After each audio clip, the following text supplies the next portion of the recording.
اللہ کے نام سے شروع جو نہایت مہربان ہمیشہ رحم فرمانے والا ہے۔ الف لام میم، حقیقی معنی اللہ اور اس کا رسول صلی اللہ علیہ وآلہ وسلم ہی بہتر جانتے ہیں۔ اس کتاب کا اتارا جانا اس میں کچھ شک نہیں کہ تمام جہانوں کے پروردگار کی طرف سے ہے۔ یہ کفار و مشرکین یہ کہتے ہیں کہ اسے اس رسول صلی اللہ علیہ وآلہ وسلم نے گھڑ لیا ہے، بلکہ وہ اس رب کی طرف سے حق ہے تاکہ آپ اس قوم کو ڈر سنائیں جن کے پاس آپ سے پہلے کوئی ڈر سنانے والا نہیں آیا، تاکہ وہ ہدایت پائیں۔ اللہ ہی ہے جس نے آسمانوں اور زمین کو اور جو کچھ ان کے درمیان ہے اسے کچھ دنوں یعنی 6 مدتوں میں پیدا فرمایا، پھر عرش پر اپنی شان کے مطابق جلوہ افروز ہوا۔ تمہارے لیے اسے چھوڑ کر نہ کوئی کار ساز ہے اور نہ کوئی سفارشی، سو کیا تم نصیحت قبول نہیں کرتے؟ وہ آسمان سے زمین تک نظام اقتدار کی ترتیب فرماتا ہے، پھر وہ امر اس کی طرف ایک دن میں چڑھتا ہے اور چڑھے گا جس کی مقدار 1000 سال ہے اس حساب سے جو تم شمار کرتے ہو۔ وہی غالب اور ظاہر کا جاننے والا ہے، غالب و مہربان۔ وہی ہے جس نے خوبی و حسن بخشا ہر اس چیز کو جسے اس نے پیدا فرمایا، اور اس نے انسانی تخلیق کی ابتدا مٹی سے کی، پھر اس کی نسل کو حقیر پانی کے نچوڑ سے چلایا، پھر اس میں اعضاء کو درست کیا اور اس میں اپنی روح حیات پھونکی، اور تمہارے لیے رحم مادر میں پہلے کان، پھر آنکھیں اور پھر دل و دماغ بنائے۔ تم بہت ہی کم شکر ادا کرتے ہو۔ اور کفار کہتے ہیں کہ جب ہم مٹی میں مل کر گم ہو جائیں گے تو کیا ہم از سر نو پیدائش میں آئیں گے؟ بلکہ وہ اپنے رب سے ملاقات ہی کے منکر ہیں۔ آپ فرما دیں کہ موت کا فرشتہ جو تم پر مقرر کیا گیا ہے تمہاری روح قبض کرتا ہے، پھر تم اپنے رب کی طرف لوٹائے جاؤ گے۔ اور اگر آپ دیکھیں کہ جب مجرم لوگ اپنے رب کے حضور سر جھکائے ہوں گے اور کہیں گے اے ہمارے رب، ہم نے دیکھ لیا اور سن لیا، پس اب ہمیں دنیا میں واپس بھجوا دے کہ ہم نیک عمل کر لیں، بے شک ہم یقین کرنے والے ہیں۔ اور اگر ہم چاہتے تو ہم ہر نفس کو اس کی ہدایت از خود ہی عطا کر دیتے، لیکن میری طرف سے یہ فرمان ثابت ہو چکا ہے کہ میں ضرور سب منکر جنات اور انسانوں سے دوزخ کو بھر دوں گا۔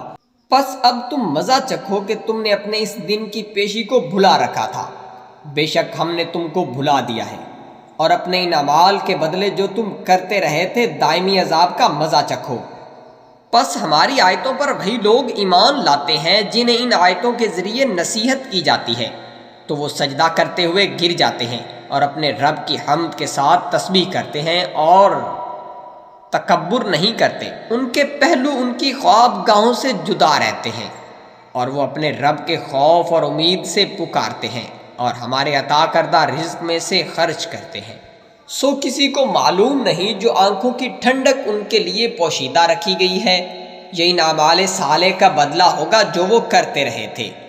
بھلا وہ شخص جو صاحب ایمان ہو اس کی مثل ہو سکتا ہے جو نافرمان ہو؟ نہیں، یہ دونوں برابر نہیں ہو سکتے۔ چنانچہ جو لوگ ایمان لائے اور نیک اعمال کرتے رہے تو ان کے لیے دائمی سکونت کے باغات اللہ کی طرف سے ان کی ضیافت و اکرام ان اعمال کے بدلے جو وہ کرتے رہے تھے۔ اور جو لوگ نافرمان ہوئے سو ان کا ٹھکانہ دوزخ ہے، وہ جب بھی اس سے نکل کر بھاگنے کا ارادہ کریں گے تو اسی میں سے لوٹائے جائیں گے، اور ان سے کہا جائے گا کہ اس آتش دوزخ کا عذاب چکھتے رہو جسے تم جھٹلایا کرتے تھے، اور ہم ان کو یقیناً آخرت کے بڑے عذاب سے پہلے قریب تر دنیاوی عذاب کا مزہ چکھائیں گے تاکہ وہ کفر سے باز آ جائیں۔ اور اس شخص سے بڑھ کر ظالم کون ہو سکتا ہے جسے اس کے رب کی آیتوں کے ذریعے نصیحت کی جائے پھر وہ ان سے منہ پھیر لے؟ بے شک ہم مجرموں سے بدلہ لینے والے ہیں۔ اور بے شک ہم نے موسیٰ کو کتاب تورات عطا فرمائی، سو تم ان کی ملاقات کی نسبت شک میں نہ رہو، اور ہم نے اسے بنی اسرائیل کے لیے ہدایت بنایا۔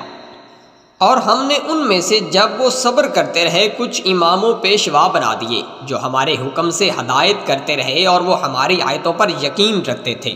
بے شک آپ کا رب ہی ان لوگوں کے درمیان قیامت کے دن ان باتوں کا فیصلہ فرما دے گا جن میں وہ اختلاف کیا کرتے تھے۔ اور کیا انہیں ہدایت نہیں ہوئی کہ ہم نے ان سے پہلے کتنی ہی امتوں کو ہلاک کر ڈالا، جن کی رہائش گاؤں میں اب یہ لوگ چلتے پھرتے ہیں، بے شک اس میں نشانیاں ہیں، تو کیا وہ سنتے نہیں ہیں؟ اور کیا انہوں نے نہیں دیکھا کہ ہم بنجر زمین کو پانی کی طرف بہا لے جاتے ہیں، پھر ہم اس سے کھیت نکالتے ہیں جس سے ان کے چوپائے بھی کھاتے ہیں اور وہ خود بھی کھاتے ہیں، تو کیا وہ دیکھتے نہیں ہیں؟ اور کہتے ہیں کہ یہ فیصلہ کا دن کب آئے گا؟ آپ فرما دیں کہ فیصلہ کا دن نہ کافروں کو ان کا ایمان فائدہ دے گا اور نہ ہی انہیں مہلت دی جائے گی، پس آپ ان سے منہ پھیر لیجئے اور انتظار کیجئے، اور وہ لوگ بھی انتظار کر رہے ہیں۔